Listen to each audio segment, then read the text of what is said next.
Buenos días, profesor, si se le escucha. Ok, jóvenes, buenos días con todos. Bienvenidos a una nueva sesión académica. El día de hoy vamos a trabajar el tema de morfología 3, semana 8. Morfología 3 está muy relacionado al tema del verbo. O sea, hoy vamos a conocer toda la naturaleza del verbo y cómo funciona el verbo en nuestro sistema castellano, ¿ya? Entonces, la clase del día de hoy está centrada fundamentalmente a conocer el verbo. Así que voy a compartir las PPTs. Por favor, me confirman si lo pueden visualizar para poder iniciar con la explicación del caso, ¿ya?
A ver si la tutora está, por favor, si me escucha, para que me dé pase. No puedo compartir mis PPTs. La tutora del salón o el que ha habilitado el aula, por favor, si me, si me has, no puedo compartir mis PPTs. Llega solo los organizadores y moderadores de la reunión pueden compartir contenido. A ver si me agregan, por favor.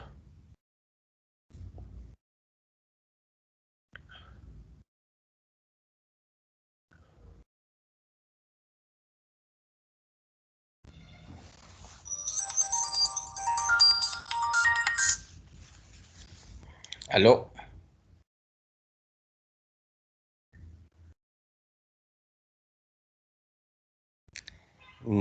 Ya, mis.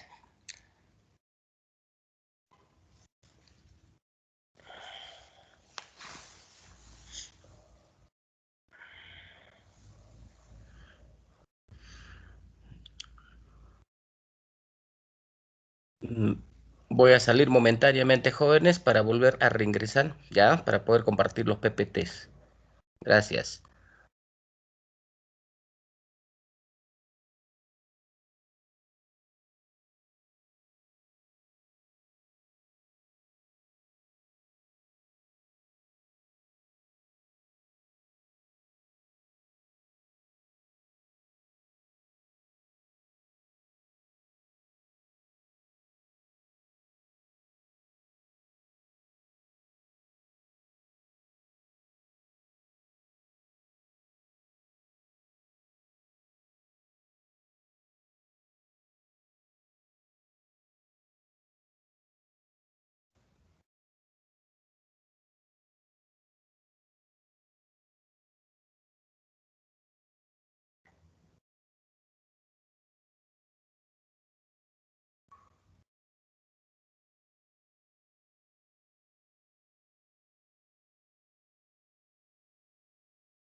Bien, jóvenes, ahora sí vamos a retomar nuestro trabajo, ¿ok? Como les decía inicialmente, la semana 8 corresponde al tema de morfología 3. Y en morfología 3 vamos a trabajar la naturaleza, el funcionamiento y algunos datos relevantes de una de las categorías más importantes del sistema castellano.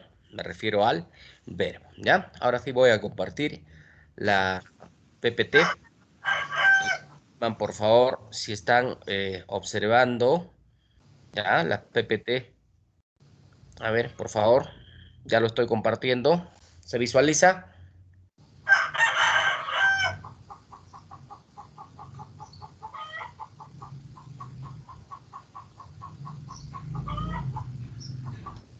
A ver, Vanessa, Lisette, apaga tu audio, por favor.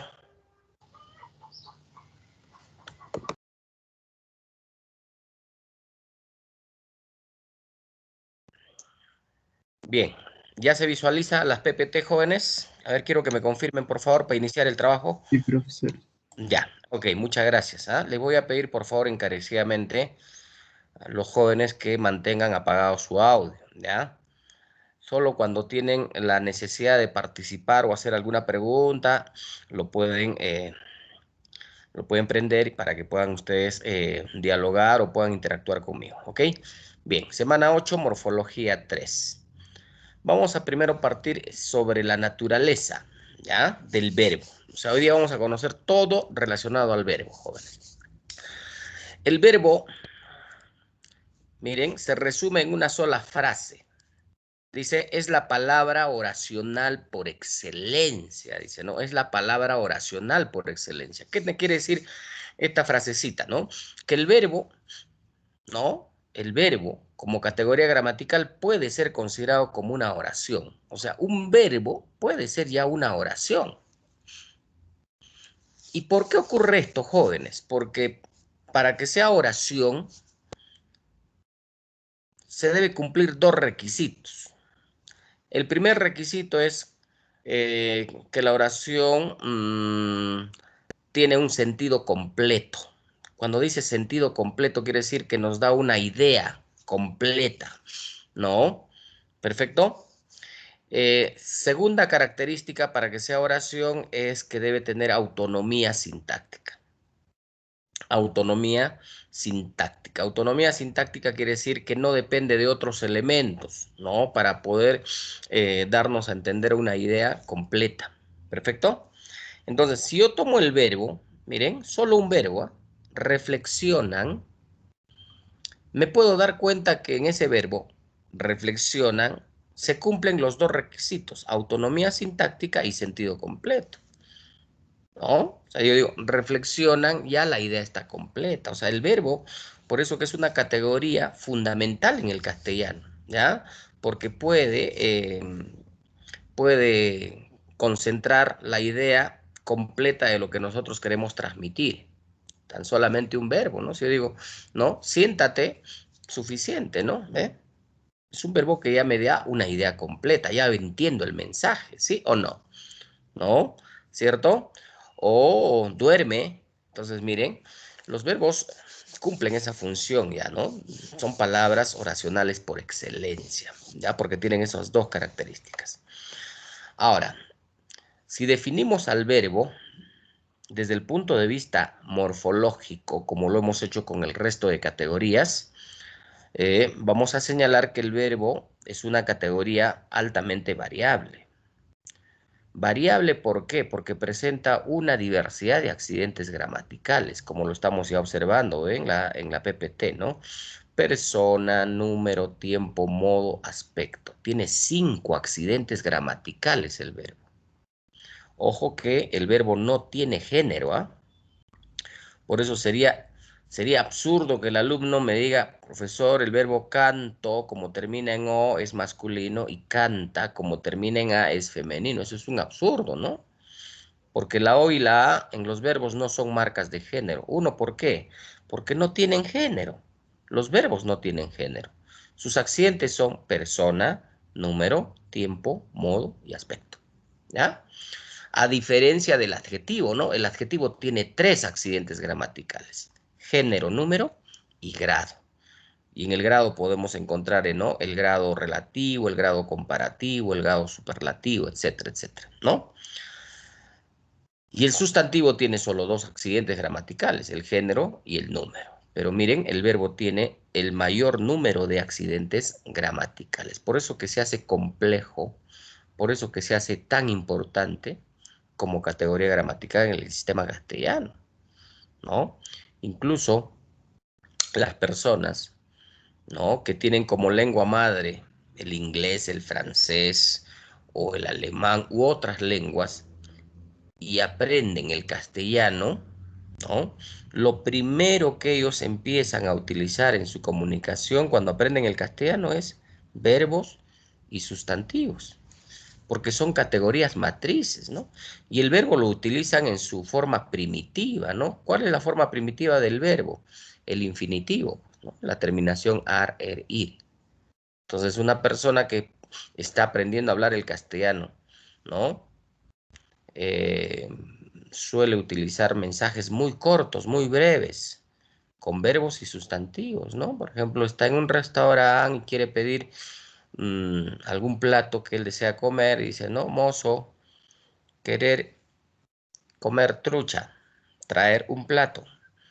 ¿Ve? Miren, está utilizando solo sustantivos y verbos. Por eso que el verbo es relevante, ¿no? Porque ya le da toda una carga semántica a nuestra comunicación, ¿ya?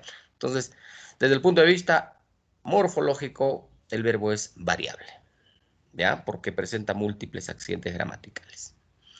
Desde el punto de vista semántico, el verbo nos da la idea de acción, existencia, estado, pasión, ¿ve? Esta es, ¿no?, la base significativa de todo verbo: acción, existencia, estado, pasión, ¿ok? Desde el punto de vista sintáctico, cada vez que te hablen de lo sintáctico, te están hablando de la oración, ¿perfecto?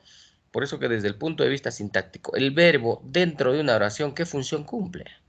El verbo siempre va a ser núcleo del predicado, ¿no? Para los especialistas, núcleo del sintagma verbal. O sea, sintagma verbal es sinónimo de predicado, jóvenes, ¿ya? El verbo siempre va a ser núcleo del predicado, ¿no? Y desde el punto de vista lexicológico, el verbo es una categoría gramatical de inventario abierto. ¿Por qué de inventario abierto? Porque no tenemos una cifra exacta de verbos en el castellano. O sea, nadie puede decir, señores, en el castellano tenemos esta cantidad exacta de verbos, ¿no? Hay un aproximado, ¿no? Hay estudiosos que han señalado que incluso el verbo es la categoría con mayor número en el sistema castellano, ¿no? Unos dan un aproximado de 15.000 verbos, pero bueno, es un aproximado, es una cifra aproximada, ¿no? Inventario abierto también se dice, ¿por qué? Porque hay algunos verbos que entran en desuso, ¿no?, con el paso del tiempo, y están condenados a desaparecer y desaparecen, ¿no? Pero así como desaparecen, también aparecen nuevos verbos y se van insertando en el sistema castellano, ¿ya? Por eso que se dice inventario abierto. Listo. Ahora, con respecto a los accidentes gramaticales, la persona y el número de un verbo, jóvenes, se halla de manera simultánea. Esto no se puede hallar por separado. Si yo descubro la persona, automáticamente también voy a verificar el número del verbo, ¿ya? Entonces, cuando yo hablo de persona, en el verbo solo hay 3 personas: primera persona, segunda persona y tercera persona en singular, primera, segunda y tercera persona en plural. ¿Cuáles son las marcas? Ya ustedes lo conocen, ¿no? La marca de la primera persona en singular es yo. En la segunda, tú. En la tercera, él. Eso en singular. Ahora, en plural, la marca de la primera persona es nosotros. De la segunda persona es vosotros. De la tercera persona es ellos o ustedes. Entonces, cuando a mí me dan un verbo y me preguntan en qué persona y en qué número está, yo tengo que buscar la marca que acepta ese verbo. Y una vez que descubro la marca, puedo definir en qué persona y en qué número está. Miren, si yo les pongo aquí, a ver, reflexionaríamos. Y les pregunto, el verbo reflexionaríamos, ¿en qué persona y en qué número está? ¿Cómo yo descubro la persona y el número del verbo reflexionaríamos? Sencillo, ¿no? Yo digo, yo reflexionaríamos, tú reflexionaríamos, él reflexionaríamos, nosotros reflexionaríamos, vosotros reflexionaríamos o ellos reflexionaríamos. ¿A cuál de las marcas acepta con claridad? Si te das cuenta, acepta a nosotros, ¿no? Porque digo, nosotros reflexionaríamos.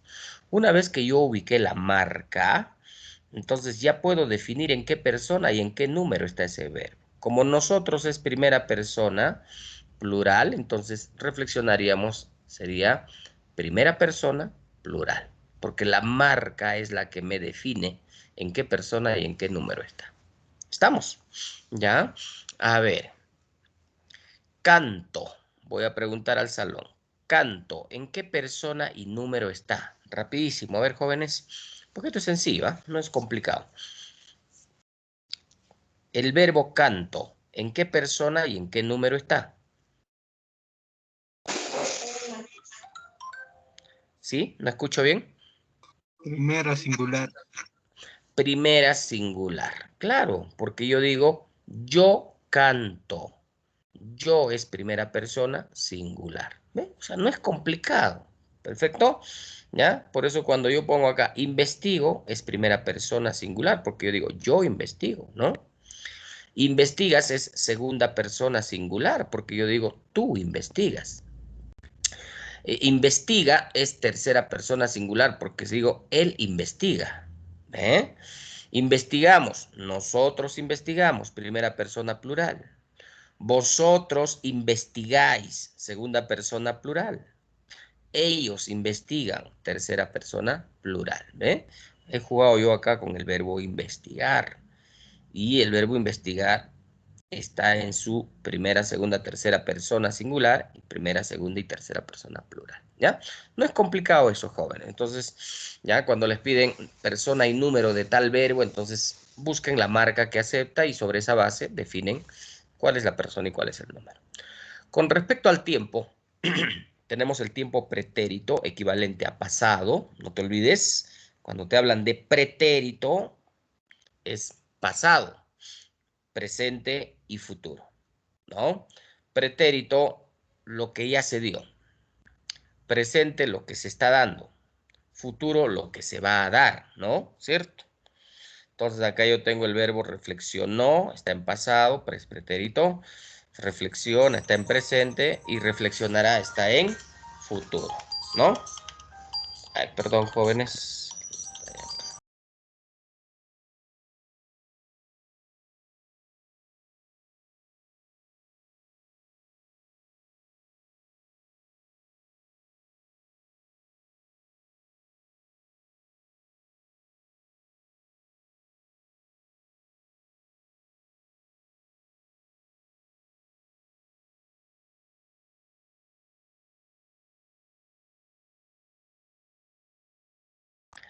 Bien, continuamos. Entonces decía, el tiempo, pretérito, presente y futuro, no es complicado, jóvenes, ¿no? En el caso del tiempo, por ejemplo, se hablan del pretérito perfecto, el pretérito imperfecto y no, el modo subjuntivo, imperativo, eso lo vamos a aprender acá, no te preocupes, ¿ya? Pero el tiempo básico del verbo es pretérito, presente y futuro, ¿ya? Ahora vamos por el modo. Esto sí hay que capitalizarlo, jóvenes, con sumo cuidado, ¿no? Es más, hay que repasarlo porque con frecuencia se plantean preguntas relacionadas al modo del verbo, ¿no? Una preguntita típica que viene en los exámenes de admisión es, identifica la oración que presenta verbo en su modo subjuntivo. Por ejemplo, ¿no? Eso es una pregunta, ¿no? Tipo admisión. ¿Cómo resuelvo yo eso? Conociendo esta base teórica. ¿Qué es el modo indicativo? ¿Qué es el subjuntivo? ¿Y qué es el imperativo? O identifica la oración que presenta un verbo en aspecto imperfectivo, ¿no?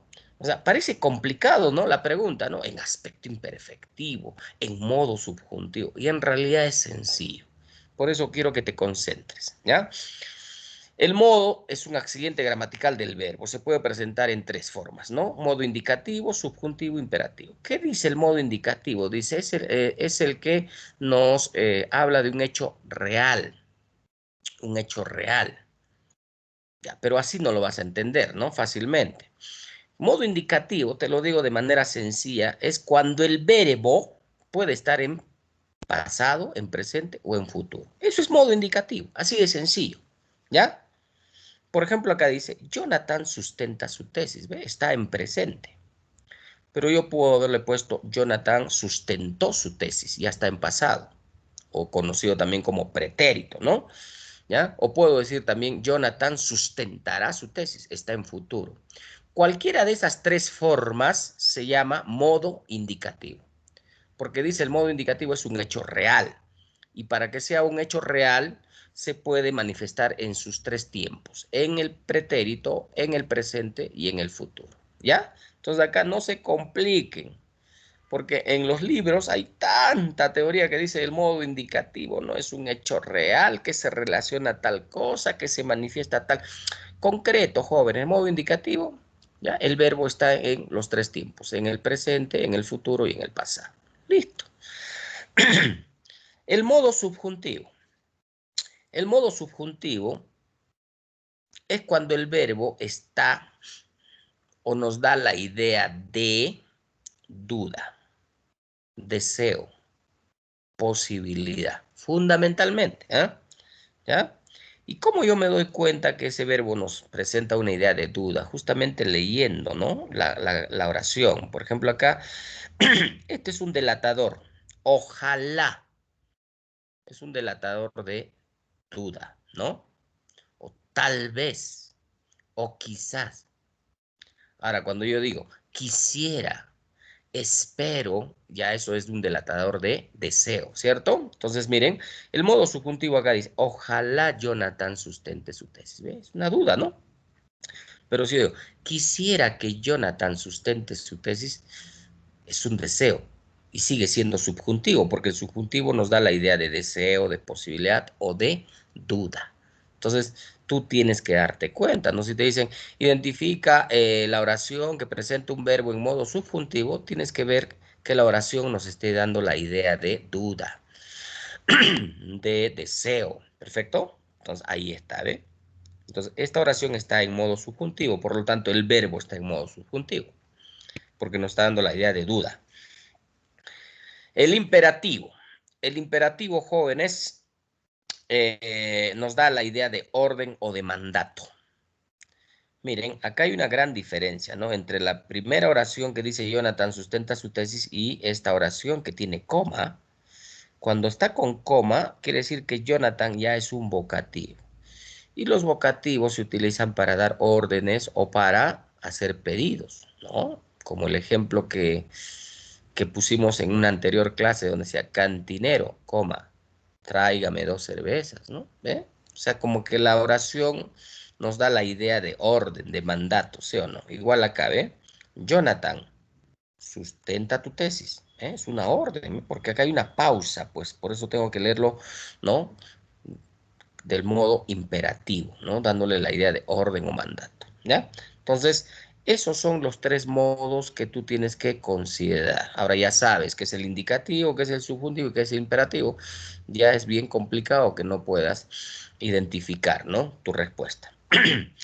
En cuanto al aspecto, el aspecto puede ser imperfectivo y perfectivo. Igual, ¿no? Las teorías son extensas, ¿no? El imperfectivo dice, es el verbo cuya acción no ha terminado, no ha concluido. Está realizándose, está por empezar o se va a llevar a cabo más adelante, ¿no? Eso dice el imperfectivo, ¿ya? Una acción que no ha concluido, que se está llevando a cabo o que se va a llevar a cabo recién, ¿no? Pero para hacerte más sencillo esto, imperfectivo es cuando el verbo está en presente y en futuro. Listo. Así de sencillo. Porque si está en presente quiere decir que se está realizando la acción, ¿sí o no? Y si está en futuro, quiere decir que todavía no se ha realizado la acción, se va a realizar más adelante, por lo tanto no ha acabado la acción, ¿ve? Así de sencillo es, ¿ya? Acá dice, ¿ve? Fará entrega su proyecto, está en presente. Significa que está realizando la acción. Pero si yo pongo fará entregará su proyecto, todavía no lo ha realizado la acción, lo va a realizar luego seguramente, ¿no? Entonces, el imperfectivo solamente te vas a dar cuenta cuando el verbo está en presente y en futuro. ¿Estamos? En cambio, el perfectivo dice cuando la acción ha concluido, ha terminado. ¿Y cuando la conclusión o la acción ha terminado o ha concluido? Cuando el verbo está en pasado, pues sí. Cuando el verbo está en pasado quiere decir que la acción ya se hizo, ya se realizó, ¿sí o no? Como digo acá, Farah entregó su proyecto. Entregó, ya está en pasado. Significa que ya la acción ha concluido, ya terminó. Entonces, conclusión. El aspecto imperfectivo utiliza verbos en presente y en futuro. Y el aspecto perfectivo utiliza el verbo en pasado. Listo. Eso es todo. ¿Ya? Eso es con respecto a los accidentes gramaticales. Vámonos por la estructura del verbo. ¿Ya? Cuando yo hablo de la estructura del verbo, a diferencia del sustantivo y el adjetivo que tienen prefijos, sufijos, infijos y todos los fijos, ¿ya? El verbo solo tiene dos estructuras, o sea, dos componentes en su estructura. Tiene un morfema lexical, que estamos viendo acá, que también se le llama raíz o lexema, ¿ya? Y tiene un morfema amalgama, las únicas palabras en el castellano que tienen morfema amalgama son los verbos. No puedo encontrar morfema amalgama en un sustantivo, en un adjetivo, en un adverbio, ¿eh? Los verbos son los únicos que tienen morfema amalgama. El morfema amalgama se le conoce también como morfema flexivo, o algunos les dicen desinencias. Estamos hablando del mismo nombre, ¿ya? O sea, del mismo tema. Morfema amalgama, morfema flexivo o desinencias. ¿Perfecto? Miren, yo tengo acá el verbo investigaremos. Su raíz de investigaremos es investic. Y haremos será el morfema amalgama. ¿Por qué se dice amalgama? Porque amalgamar quiere decir unir varias cosas en uno solo. Y en este morfema amalgama están todos estos accidentes gramaticales de ese verbo. En este morfema amalgama está la persona, el número, el tiempo, el aspecto y el modo del verbo investigaremos. Por eso se dice amalgama, ¿ya? ¿Cómo identifico yo la raíz de un verbo? De cualquier verbo que me presentan. Facilísimo, jóvenes. Me han dado el verbo investigaremos. ¿Cómo hallo la raíz? Fácil. Cualquier verbo que te proponen, lo llevas al infinitivo. ¿Qué es el infinitivo? Cuando el verbo termina en ar, ir. Entonces, investigaremos. Llévalo al infinitivo. Sería investigar, ¿cierto? Investigar. ¿Ya? Y una vez que lo has llevado al infinitivo, le quitas la terminación. En este caso, la terminación ar. Le quito ar. ¿Qué me queda? Investic. ¿Ve? Y eso será la raíz. Y todo el resto, haremos, será el morfema amalgama. Así es sencillo. ¿Ya? Cualquier verbo, lo llevas al infinitivo, le quitas ese infinitivo y lo que te queda es la raíz. ¿Ya? A ver, si yo te doy el siguiente verbo.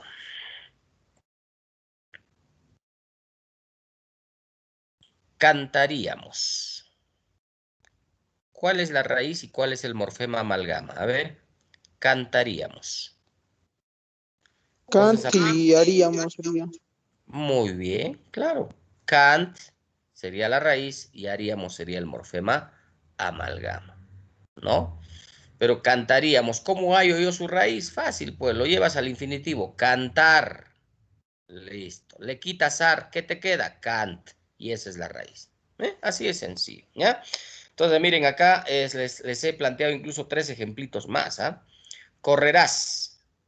Correr. Le quito queda cor. Esa es la raíz. Y eras será el morfema amalgama. En este morfema amalgama que está con rojito se concentra la persona, el número, el tiempo, el aspecto y el modo de este verbo. A ver, cuando dice correrás, tú dices tú correrás. Tú es segunda persona, ¿ves? Por eso he puesto segunda persona. Número singular, porque tú está en singular, ¿cierto? Correrás está en tiempo futuro. Si está en tiempo futuro, el aspecto será imperfectivo. Te dije que el imperfectivo se da en tiempo presente y en futuro. Y el perfectivo se da en tiempo pasado, ¿no? Si hubiera puesto acá corrió, ya sería aspecto perfectivo, porque es pasado, ¿cierto? ¿Ya? Y el modo indicativo, porque está hablando del tiempo, ¿no? El modo indicativo hemos dicho que se puede dar en presente, en futuro, en pasado. Como esto está en futuro, va a ser indicativo. ¿Perfecto? ¿Ya? Entonces, así se trabaja la estructura. ¿Ven? No es tan complicado. ¿Ven? Analizar la estructura de un verbo es sencillo, en realidad, ¿no? Acá ya no tienes ese problema de cuál será el prefijo, el sufijo, el infijo, ¿no? Acá simplemente raíz y morfema amalgama. Listo. Vámonos al tercer punto. El tercer punto habla sobre la clasificación del verbo, ¿no? O sea, los tipos de verbos que tú debes conocer. Porque, bueno, hay preguntitas puntuales, ¿no? Te ponen un pequeño textito y te dicen, en el siguiente texto, identifique el número de verbos irregulares. Y si tú no sabes qué es un verbo irregular, no vas a poder definir tu respuesta. ¿Sí o no? O te dicen, en el siguiente texto, ¿qué tipos de verbos hay? ¿Qué tipos de verbos? Entonces tú tienes que saber esta teoría, ¿no? Entonces, miren, yo te estoy planteando algunas preguntas tipo admisión para que más o menos tengas la idea, la necesidad que tienes de conocer, ¿no? Toda la base teórica, ¿ya? Vamos entonces por el primero. Ojo que yo estoy aplicando por oposición, ¿ya? Para que lo entiendas más fácilmente. Porque por oposición lo entendemos más sencillo, ¿no? O sea, si yo te digo, ¿qué significa para ti la destrucción? Lo vas a entender más fácilmente cuando sepas qué cosa es la construcción, ¿no? O sea, el concepto destruir se entiende mejor cuando entendemos qué cosa es construir. O el concepto bello lo entiendo mejor cuando sé qué cosa es lo feo, ¿no? O el concepto democracia lo entiendo fácilmente cuando sé qué cosa es la dictadura, ¿no? O sea, su oposición. ¿Sí o no? Entonces, igual acá para que se pueda hacer más fácil el entendimiento. Copulativos y no copulativos. Regulares, irregulares. Transitivo, intransitivo. Defectivos, completivos. ¿Ve? Entonces, vamos concentrándonos en esto. Los verbos copulativos son verbos que carecen de significado. O sea, semánticamente son vacíos. ¿Ya? No tienen ningún valor significativo. 1. 2. Los verbos copulativos solo sirven para unir, o sea, son nexos. Eso es la única función de los verbos copulativos, ¿no? En el castellano habrán, pues, máximo, no pasarán de 25 verbos copulativos, por eso que no es complicado, ¿no? Ya, reconocerlos. Porque no pasan de 25 en realidad, no representan ni el 1%, ¿no? Ya, porque el 99.9% son verbos no copulativos en el castellano, ¿no? O sea, un número bastante limitados son los copulativos, pero hay que conocerlos, ¿no? Muy bien. A los copulativos también se les conoce como atributivos. ¿Saben por qué? Porque los copulativos, como no tienen significado, como tienen semánticamente son vacíos, exigen o reclaman la presencia de un atributo. Un atributo es pues un adjetivo, una cualidad, ¿no? Miren acá, ¿eh? El político parece insensible. Parece es el verbo copulativo, ¿no? Si yo no le pongo insensible, voy a leer, dice, el político parece, te das cuenta que la idea no está redondeada, ¿no? No hay una idea clara, ¿no? El político parece. Pero como es un verbo copulativo, necesariamente reclama un atributo, y acá le ponemos el atributo, insensible. El político parece insensible. El político parece corrupto.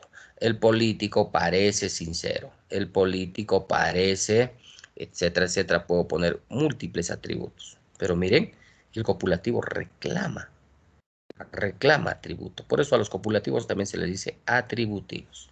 ¿Ya? Entonces, miren, los verbos copulativos unen a un sujeto más un adjetivo. Ya, este es el ejemplo aquí. El político es el sujeto, el copulativo es parece y está uniendo a un adjetivo. Insensible es el adjetivo. Otro caso es que el copulativo une a un sujeto más un sustantivo. Y aquí está el ejemplo. ¿Ve? Eric es el anfitrión. El anfitrión es el sustantivo. ¿Ve? Estoy uniendo. Porque si yo lo dejo hasta aquí nada más, Eric es, no tiene sentido, ¿te das cuenta? Porque ese verbo es vacío semánticamente. Ese es el verbo copulativo, reclama o un atributo o reclama un sustantivo. Un atributo es pues un adjetivo, ¿perfecto? ¿Ya? Entonces, ese es el verbo copulativo. Parece, ser, estar, permanecer, yacer, son los verbos más conocidos, ¿ah? Los verbos copulativos, ¿ya? Que no tienen carga semántica, o sea, no tienen valor significativo. A diferencia de los verbos no copulativos, que son un gran porcentaje en el castellano, conocidos también como predicativos. ¿Por qué se le dice predicativos? Porque este verbo sí tiene sentido significativo, o sea, sí tiene un valor significativo. Pero dentro de la estructura oracional, el verbo solito puede cumplir la función de predicado, por eso se le dice predicativo. Mírenme acá, ¿eh? El periodista sería el sujeto. ¿Qué se dice del periodista? Que informa. Esto sería el predicado. ¿Ve? El verbito solito está cumpliendo la función de predicado. Por eso a los no copulativos se les dice predicativos. ¿Ve? Entonces acá, el maestro enseña. ¿Ve? Este verbo ya tiene una idea completa. No necesitas agregarle un atributo. El maestro enseña. ¿Ve? Ya la idea está clara, ¿no? A diferencia de decir, el maestro es, y lo dejo así nada más, vacío, ¿cierto? El maestro parece, ¿ve? Vacío. El maestro enseña, el maestro trabaja, el maestro lee, ¿eh? Todos esos verbos son verbos no copulativos porque no necesitan de un atributo, solitos ya nos dan una idea completa. El periodista informa, el periodista viaja, el periodista descansa, el periodista, ¿no? Denuncia, etcétera, etcétera. Todos esos verbos que les estoy hablando son verbos no copulativos, ¿ya? Porque solos ya tienen una idea completa. Los verbos regulares y los verbos irregulares. Los regulares no cambian su raíz al momento de conjugarlos. Los irregulares cambian su raíz al momento de conjugarlos. Esa es la diferencia entre el regular y el irregular. Observen el ejemplo. ¿Ve? Investigar. La raíz investig se va a mantener intacta en toda la conjugación. Yo investigo, tú investigas, él investiga, nosotros investigamos, vosotros investigáis, ellos investigan. La raíz investig se mantiene, no ha variado. Eso es verbo regular. Lo mismo ocurre con cocinar, con descansar, con cantar y otros verbos que no cambian su raíz cuando se conjugan. Eso se llaman verbos regulares. Irregular, dormir. Su raíz es dorme, D-O-R-M. Pero cuando yo empiezo a conjugar, cambia su raíz, ¿ve? Que yo duermo. Ya cambió, ¿ve? Ya le he puesto la U. Yo duermo. U-E, ¿no?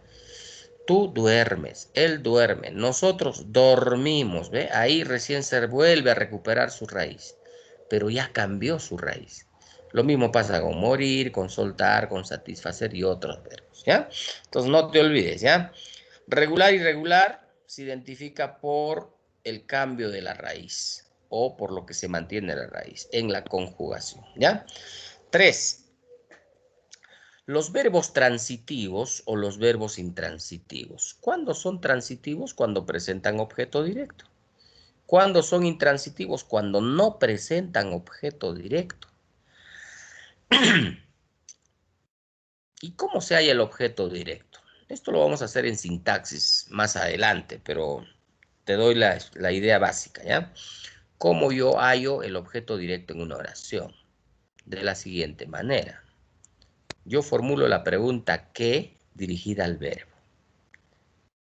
¿Qué? Dirigida al verbo. Y si de esa pregunta se desprende una respuesta, esa respuesta será el objeto directo. Bien, yo digo, ¿qué reciben? Y la respuesta es sus credenciales. ¿Sale o no sale? O sea, ¿qué reciben los periodistas? Sus credenciales. Esto que está con rojito, esto es el objeto directo. Esta oración tiene objeto directo. Como tiene objeto directo, entonces reciben será un verbo transitivo. Así de sencillo. Intransitivo, no presentan objeto directo. Voy a hacer la misma pregunta. ¿Qué suben? La respuesta, ¿al escenario? Eso no es la respuesta, ¿no? Acá dice, ¿qué suben? ¿Qué suben los artistas? No es la respuesta, ¿ve? O sea, quiere decir que no tiene objeto directo. Aquí una pregunta coherente sería, ¿a dónde suben? Y ahí sí sale la respuesta, ¿ve? Al escenario. Pero como yo he hecho la pregunta ¿dónde? ¿Dónde es una pregunta para identificar un circunstancial de lugar? Al escenario sería circunstancial de lugar. Entonces, esta oración no tiene objeto directo. Si no tiene objeto directo, entonces suben sería un verbo intransitivo. ¿Ya? Entonces, esa es la forma en que ustedes tienen que identificar si es transitivo o no es transitivo. Vamos por el siguiente. Defectivos. Los defectivos son verbos que tienen un defecto, por eso dice defectivos. ¿Cuál es el defecto de estos verbos? Que se conjugan en algunas formas y carecen de otras. O sea, estos verbos se pueden conjugar en algunas personas, en algunos tiempos, no en todos los tiempos, ¿no? Y son unos cuantos, ¿no? Por ejemplo, acá tenemos acontecer, acaecer, atañer, concernir, son verbos defectivos. Y de verdad, pues no se pueden conjugar en todas las personas como los verbos regulares, ¿no? ¿Ya? Eso es, en suma, el defectivo. En cambio, el completivo es todo lo contrario. Se conjugan en todas las formas verbales, ¿eh? En todas las formas verbales. Por ejemplo, acá yo tengo el verbo estudiar y estudiar se puede conjugar en todas las personas. Primera, segunda, tercera persona singular, primera, segunda, tercera persona plural. Se puede conjugar en todos los tiempos, en pasado, presente y futuro. Se puede, ¿no? Se puede verificar el modo del verbo, ¿no? El modo indicativo, el modo subjuntivo y imperativo. Se puede verificar en este verbo también su aspecto, perfectivo, imperfectivo. O sea, completivo quiere decir que tiene todas las formas verbales, todas, absolutamente todas, ¿ya? Eso es la diferencia entre un defectivo y un completivo. Vámonos por el 5. Los pronominales. Me acuerdo que leí una pregunta hace muchos años atrás y decía, ¿no? Identifique la alternativa que solo presenta verbos pronominales. Y los únicos verbos pronominales en el castellano son estos tres, ¿eh? Los reflexivos, los cuasirreflejos y los recíprocos. Esos son los únicos verbos pronominales, jóvenes, ¿ya? ¿Por qué se les dice pronominales? Porque necesariamente van a utilizar estos pronombres. Estos se llaman los famosos pronombres átonos, ¿no? El me, te, se, nos, os. Obligatoriamente. Puedo utilizar el me, puedo utilizar el te, el se, indistintamente, ¿no? Pero obligatoriamente. Si estos verbos no utilizan estos pronominales, entonces no vamos a relacionarlo en absoluto. Solamente son reflexivos si utilizan uno de estos pronombres. Solo serán cuasi reflejos si utilizan uno de estos pronombres. Y serán recíprocos si utilizan el se, el nos o los que los recíprocos utilizan fundamentalmente estos tres, ¿no? ¿Te das cuenta? ¿Ya? Entonces, necesariamente. A ver, ¿qué son los reflexivos? Los reflexivos dice, no, el sujeto realiza y recibe la acción. O sea, son verbos reflexivos cuando la acción que realiza el sujeto lo recibe el mismo sujeto o se beneficia el mismo sujeto, ¿no? Cuando yo digo, por ejemplo, Carlita se baña. Carlita se baña. Yo hago la pregunta, ¿quién está bañando a Carlita? No hay una segunda persona ni una tercera persona porque ella se está bañando consigo misma, ¿no? ¿Cierto? Entonces, Carlita se baña. Carlita está realizando la acción, pero ella misma se está beneficiando de esa acción. Eso se llama reflexivo. Y para eso puedo utilizar el se, el te, el me, el nos, etc. ¿Ven? Mira acá, Itsu se pone su vestido. ¿Quién está poniendo el vestido a Itsu? Itsu, pues, porque ella realiza la acción y ella se está beneficiando de esa acción. ¿Ve? Yo estoy utilizando el pronombre sea, ¿ve? Acá está se con rojo. Tú te vas a bañar. Te, estoy utilizando acá el te. Tú te vas a bañar. Tú puedes ser Carlos, puede ser Pedro, ¿no? ¿Quién le está bañando a Carlos? Carlos, pues, ¿no? Porque él realiza la acción y él recibe la acción. Yo me afeito, acá estoy utilizando el me. Yo, me refiero a mi persona, ¿no? Roberto. Entonces, ¿quién está afeitando a Roberto? Roberto, porque él está realizando la acción y él se está beneficiando. Eso es el reflexivo. El cuasi reflejo, el sujeto realiza la acción, pero ya no recibe la acción, no se beneficia de la, solo realiza la acción. Entonces, el reflexivo es de ida y vuelta. El cuasi reflejo es solo de ida, ¿ve? Solo realizas la acción, pero ya no te beneficias. Ella se durmió sola, ayer nos fuimos al teatro, entonces solamente realizan la acción, ¿ve? Ya no regresa la acción hacia ellos. Y en el recíproco, jóvenes, no, el verbo afecta a dos o más personas, por eso tienen varios sujetos que ejercen una acción verbal mutua. Acción verbal mutua. ¿Cómo me doy cuenta? Cuando yo le agrego la terminación el uno y el otro o entre sí. Miren, ve. Carlos y María se besan con pasión. Se besan. Estoy utilizando el se, ¿ve? Se besan. Carlos besa a María. María besa a Carlos. Eso nos da la idea, ¿no? Se besan. Entonces, la acción verbal es mutua. Este verbo está afectando a ambos. Ambos están, ¿no? Afectándose. Diría, Carlos y María se besan con pasión el uno y el otro. Ah, ¿ve? Tú y yo nos guiñábamos entre sí. ¿Ve? Acepta, ¿no? A ese reforzador entre sí o el uno y el otro. ¿Ya? Listo. Y ahora nos vamos a los verbos personales, impersonales y terciopersonales. Y con esto cerramos, a ver, esta explicación de la clasificación. ¿Ves? Un tema básico con el que estamos nosotros tratando de compartir la información. Esperamos pues que ustedes puedan tener ya clarividencia y interactuar adecuadamente con las preguntas, ¿ya? Personales se dice porque tienen sujeto tácito o expreso.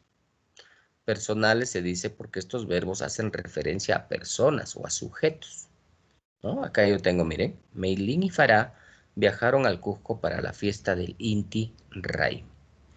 Lo que está en rojo son los sujetos, ¿no? Son las personas. Esto es un sujeto expreso, ¿no? Porque está escrito en la oración, Meilín y Farah, ¿eh? Este es el sujeto expreso. Ahora, si yo no le pongo esto, solamente escribo viajaron al Cusco para la fiesta, sigue siendo personal. ¿Por qué? Porque el sujeto es tácito. No se escribe, pero se sobreentiende, ¿ya? Entonces, los verbos personales son verbos que van a darnos referencia necesariamente de personas o sujetos. ¿Y cómo identificamos? Porque estos verbos presentan sujeto tácito o sujeto expreso. Ahora, los impersonales no tienen sujeto ni tácito ni expreso. Por lo tanto, hablamos del famoso sujeto cero. Sujeto cero quiere decir que no hay sujeto, no puedo identificar al sujeto, no lo puedo, no lo puedo definir el sujeto de esa oración. Ahora, los impersonales, los verbos, pues no se refieren ya a personas, ¿entiendes? Por eso se dicen impersonales. Y para los estudiosos, los verbos impersonales se pueden presentar en 4 formas. ¿Ve? La A, la B, la C y la D que te voy a pasar a explicar. Pero acá hay algo muy especial, jóvenes, y eso quiero que se concentren en la explicación. Estos 4 casos que tipifican a los verbos impersonales, también estos mismos 4 casos pueden también convertirse en personales. Por eso que ahí está un poquito de repente la dificultad, pero vamos a hacerlo clarísimos en la explicación, ¿ya? Perfecto. Y miren, nuestro mejor aliado para saber si son personales o son impersonales, nuestro mejor aliado va a ser esta, ¿eh? Esta preguntita, ¿quién? Dirigida al verbo.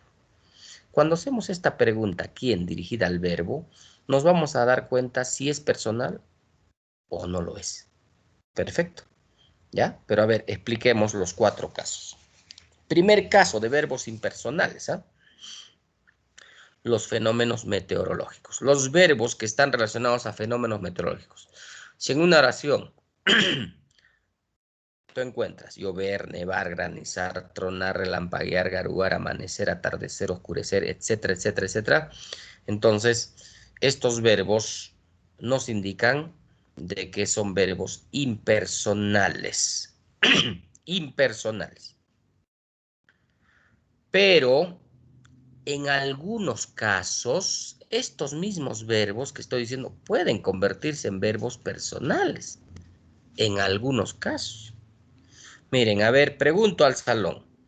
Acá hay 3 oraciones. Ayer llovió intensamente. El indio tronó de cólera. Empezó a granizar en el Valle del Mantaro. Estoy utilizando llovió de llover, tronó de tronar, granizar. Pregunto yo, ¿cuál de estos 3 verbos es verbo personal? ¿Qué dicen?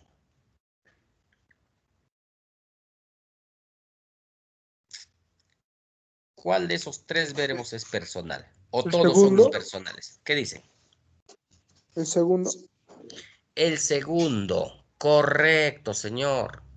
El segundo es personal. Pero, profesor, usted está utilizando el verbo tronar. Y tronar se supone que debe ser un verbo impersonal. Sí, pero hemos dicho en algunos casos especiales se puede convertir en personal. ¿Y cómo me doy cuenta con esto? Pues con la pregunta. ¿Quién al verbo? A ver, ¿quién tronó de cólera? El indio. Ah, este es el sujeto, ¿ve? Este es el sujeto, se está refiriendo a persona. Este es el sujeto expreso. Si es sujeto expreso, ¿ve? Es personal, ¿ve? Tiene sujeto. Como tiene sujeto, tronó, se convirtió en un verbo personal. Pero a ver, haz la misma pregunta acá. ¿Quién llovió ayer intensamente? ¿Quién llovió ayer intensamente? ¿Ve? No sale el sujeto, ¿ve? No hay sujeto. Eso se llama el famoso sujeto cero. Esto sí es impersonal. Haz la misma pregunta en la tercera oración. ¿Quién granizar empezó en el Valle del Mantaro? No hay, hasta la pregunta ya se vuelve absurda, ¿no? ¿Cierto? No hay sujeto, sujeto cero, entonces impersonal. Este es el primer caso, ¿ya? Entonces tienes que darte cuenta, no porque te dicen ya los verbos que se refieren a fenómenos meteorológicos, ya todos, obligatorio, todos van a ser impersonales. No, hay casos en que no, ¿ve? ¿Te das cuenta? ¿Ya? Vamos por la B. Y en la B también va a ocurrir lo mismo, jóvenes. Verbos ser, estar y hacer. Estos verbos, si se refieren a clima o tiempo, van a ser impersonales. Repito, estos verbos, si se refieren a clima o tiempo, van a ser impersonales. Pero si no se refieren a clima o tiempo, van a ser personales. Y observa acá el ejemplo. Ya es demasiado tarde, tiempo. Está oscureciendo, tiempo. Hace mucho frío, clima, ¿ve? Tiempo, clima. Entonces quiere decir que estos verbos son impersonales. Es, está y hace.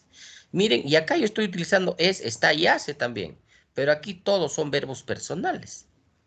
Porque no hablan de tiempo ni de clima, ¿ve? Ya es un reconocido profesional. Está bastante preocupado, hace proyectos. Ya, pero ya, esto no es suficiente, profesor. Pero utiliza pues a tu aliado, ya te he dicho. ¿Quién? A ver, haz la pregunta, ¿quién acá? ¿Quién es demasiado? ¿Quién es ya demasiado tarde? No hay respuesta. ¿Quién está oscureciendo muy temprano? No hay respuesta. ¿Quién hace mucho frío en las alturas? No hay, pues el bendito sujeto o las personas, por eso es impersonal. Pero en cambio acá si haces la pregunta, aparece la persona o el sujeto. ¿Eh? ¿Quién ya es un reconocido profesional? Él, ella. ¿Quién está bastante preocupado? Él, ella. ¿Ve? Aparecen sujetos tácitos, ¿no? ¿Quién hace proyectos de investigación? Él, ella, o puedo poner Carlos hace proyectos de investigación, María hace proyectos de investigación, porque él, ella se puede reemplazar por los nombres. ¿Ve? Estos sí aceptan sujetos. Entonces, estos son verbos personales. Es, está, hace, aquí son personales. En cambio, es, está, hace, aquí son impersonales. ¿Ya? Entonces, eso, ¿ve? Tienes que conocerlo. C, a ver. Haber también es impersonal cuando es verbo principal. Y personal cuando es verbo auxiliar. Así de sencillo. El verbo haber. Sus variantes de haber es hay, había, habíamos, ¿no? Hubo, etcétera, ¿ya? Entonces, a ver. ¿Cuándo es verbo principal? Cuando hay un solo verbo. ¿Cuándo es verbo auxiliar? Cuando hay dos verbos. Entonces, cuando había es verbo auxiliar, es personal. Cuando es verbo principal, solito, es verbo impersonal. Ahora, no conforme con eso, voy siempre a mi auxiliar, ¿no? A mi apoyo. ¿Quién? ¿Quién hay extranjeros moscovitas aquí? No hay sujeto, ¿eh? Pero acá, ¿quién había bailado toda la noche? Ah, él, ella. Acá sí hay sujeto, ¿ve? Acá es personal y acá es impersonal. Lo mismo ocurre con el pronominal se. Solamente con la pregunta, ¿se puede ser personal? Puede ser impersonal. Miren, ¿quién se pensó mal de ti? No hay sujeto. ¿Quién se dedica a negocios ilícitos? Él. Entonces, la primera oración es impersonal, la segunda oración es personal. Entonces, tienes que tener cuidado en eso, ¿ya? Entonces, estos son los 4 casos de verbos impersonales, pero que también pueden ser personales. Tu mejor aliado es con esta preguntita, tienes que saber cuál es y cuál no es, ¿ya? Y finalmente el tercio personal, jóvenes, el tercio personal es, solo se conjugan en tercera persona, denotan verbos meteorológicos y onomatopéicos. O sea, los terciopersonales son un tipo de verbos impersonales, ¿eh? ¿Ya? ¿Por qué? Porque incluyen los verbos meteorológicos. Acá ve, nevó todo el día en Ticlo. Es un tercio personal porque se puede conjugar solo en tercera persona, pero a la vez es un impersonal, ¿no? Con fenómenos meteorológicos. Los lobos aullan. Aullan es verbo onomatopéico. Entonces, aullan también se conjuga solo en tercera persona, por lo tanto es un tercio personal. ¿Ya, jóvenes? Muy bien. Entonces, yo ya compartí con la delegada del salón, ya compartí los PPTs, ¿ya? Donde hay algunas cosas más de los verboides que ya ustedes lo van a revisar. También compartí la práctica en PDF y compartí ya las claves de la práctica. Así ustedes pueden corroborar, verificar y si tienen alguna duda sobre algunas preguntas, me la formulan a través de mi WhatsApp personal, ¿ya? Todo relacionado al tema que estamos trabajando esta semana, ¿ya? Y gustoso voy a estar respondiendo, ¿ya? Ayer me ha llegado cantidad de preguntas con respecto al tema del verbo, he estado contestando a todos, ¿ya? Para sacarles de la duda, pero ahí tienen las claves para que puedan verificar, jóvenes, ¿ya? Muy bien, quiero agradecer su atención y nos reencontramos la próxima semana. Muchas gracias, jóvenes, que tengan buen día.